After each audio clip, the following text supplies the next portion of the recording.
What are your mountaintop experiences? Something that makes you go, wow. Or perhaps you just stand in amazement. You may not have ever been to the top of a mountain, but I'm sure there have been times in your life when you've wanted to exclaim, wow, the miracle of new life when a baby is born, or gazing at the night sky, or hearing a virtuoso musical performance. Our Bible reading today was a wow moment. Jesus had taken 3 of his disciples, Peter, James and John, and they'd climbed up a high mountain together. And then suddenly, quite unexpectedly, Jesus was dazzling white. Wow! But this was more than a wow moment. We are told that Jesus' clothes were dazzling white, whiter than anyone in the world could bleach them. This reminds me of an advert for a well-known brand of washing powder.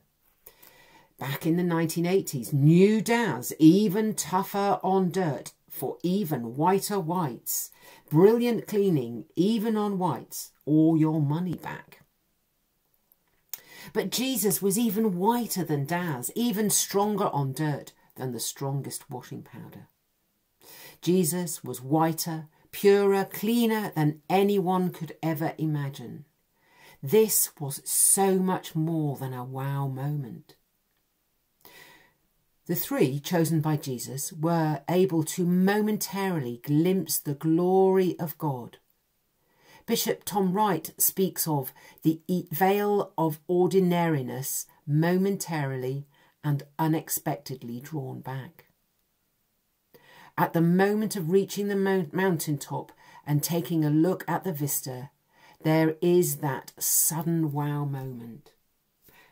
The moment a baby takes its first breath, that's a wow moment. Or the ending of a virtuoso performance and the audience leaps to its feet in rapturous applause. I wonder how many of you have experienced that wow moment in faith. Quite possibly none of us. There are, of course, those who can pinpoint the very moment that they met with Jesus and would quite rightly claim that as their wow moment. However, there are probably quite a lot of us who cannot remember one specific moment, let alone claim to have glimpsed even a fleeting glimpse of the glory of God, dazzling whiter than white. If you notice, it was only Peter, James and John who went with Jesus up the mountain. They were the only ones privileged enough to be witnesses to this miraculous event. And then Jesus tells them not to tell anyone about it until he has died and been raised from the dead. So not only were they seeing something out of this world, they were also being told of Jesus coming back to life. I wonder how they would have felt at this point. If we think for a moment about what has gone before, Jesus had already said to them that he must die and then be risen again 3 days later, something that Peter particularly found hard to comprehend.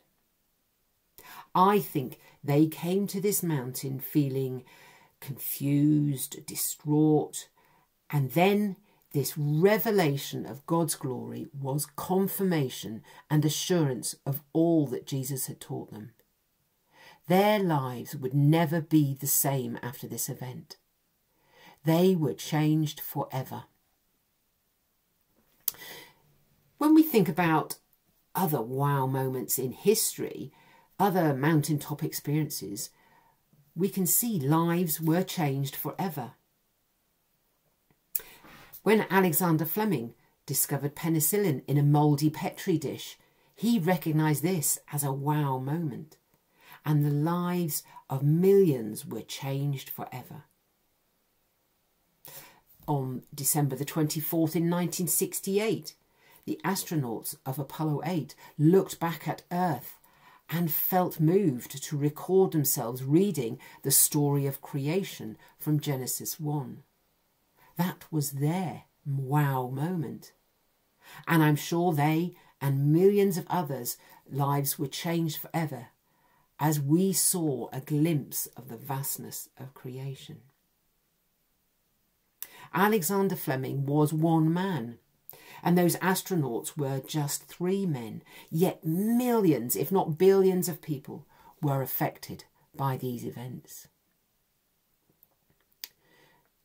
Alexander Fleming didn't expect to discover penicillin. It was supposedly an accident.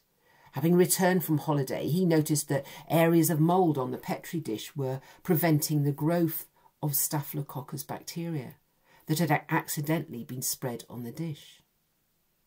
So our wow moments might come at unexpected times in unexpected places. However, they may not last very long. When you gaze at a beautiful sunset, it is soon gone. It is the moment of reaching the summit of a mountain that the surprise and wonder at its climax.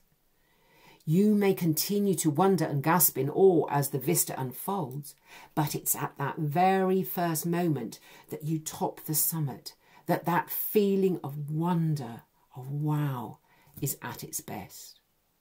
We cannot hold on to it. Not even the most skillful photographer can capture the wonder of the sunset or the mountain top that it's experienced live.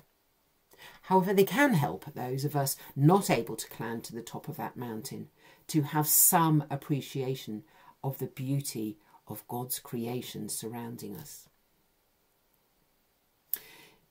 In Corinthians, Paul talks about the gospel being veiled to unbelievers.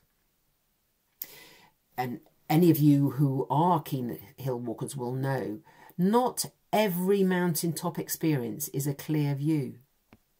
Many times I've climbed to the top of a small mountain and the route up has been veiled in mist and cloud, often wind and rain. At the top it's often cold, wet and windy, not a time to be hanging around waiting for that view. And inevitably, as I've made my way down the hillside, the clouds lifts and I can see the top of the mountain.